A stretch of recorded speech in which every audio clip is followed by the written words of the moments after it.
Olá galera, hoje vamos contar um pouco sobre a história de Timor-Leste, mais especificamente sobre o período colonial e pós-colonial do território. Em 1615, os portugueses chegaram em Timor-Leste, mas estavam à procura da Índia. Foi em 1859 que, de fato, eles se estabeleceram no território, com o objetivo de civilizar o povo timorense e explorar recursos naturais do país. Os portugueses trouxeram junto de si seus costumes e valores que, ao pouco, tentavam inserir na ilha de Timor, com o objetivo de ampliar as suas reações de domínio e poder. Sendo assim, criaram então o conceito de civilização, imposta pelos governantes portugueses, dando uma falsa ideia de progresso natural, de forma com que as atividades portuguesas iriam se incorporando aos usos e costumes tradicionais do povo. É importante ressaltar que a presença portuguesa no Timor foi decisiva para o enraizamento da Igreja Católica, que através de missionários que promoveram uma cultura intensamente voltada para a região, que influenciou progressivamente todo o território, devido ao trabalho intensivo promovido pelos missionários da Igreja. A Igreja Católica acolheu o povo timorense durante o período de invasão da Indonésia no território. A Indonésia invadiu o país em 1975 e estabeleceu um período denominado neocolonial por 25 anos.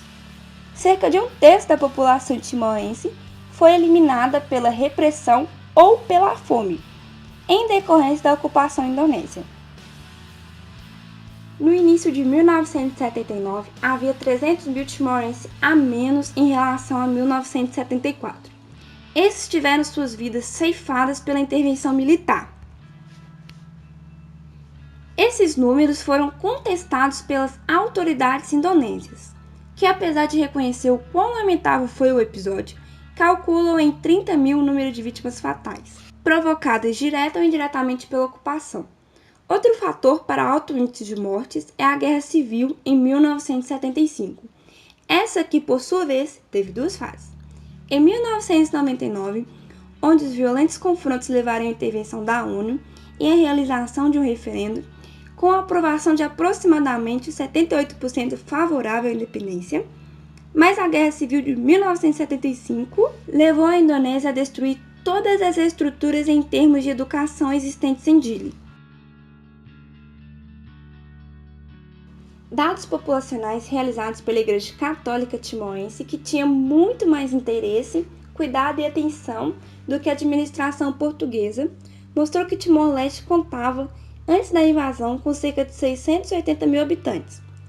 A taxa de crescimento anual era de 2%, em condições normais. O número de timorenses estaria, em 1993, perto de 950 mil. 18 anos após a invasão, foi revelado que a população do território registrou um decréscimo real de 12%. Segundo estimativas indonésias, a população no ano de 1975 somava 740 mil habitantes, dos quais pelo menos 150 mil são transmigrados provenientes de outras regiões do país. Esses dados não são exatos, pois é incalculável o número de fatalidades provocada pela intervenção militar da Indonésia.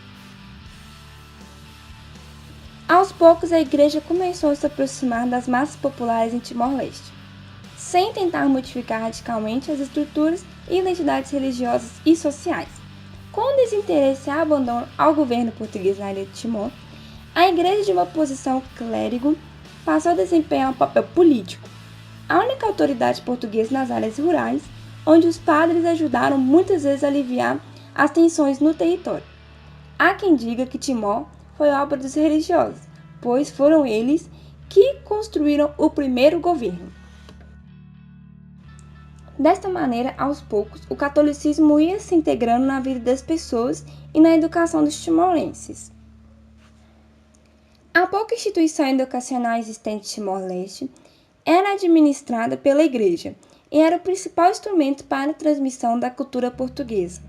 Desde 1916 até 1975, a porcentagem de analfabetos era entre 90% a 95%, e os que sabiam ler e escrever em português eram de 5% a 10%.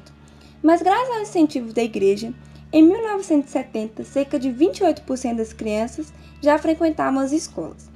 Esse número se estendeu para 50% em 1972 e para 77% em 1973 a 1974.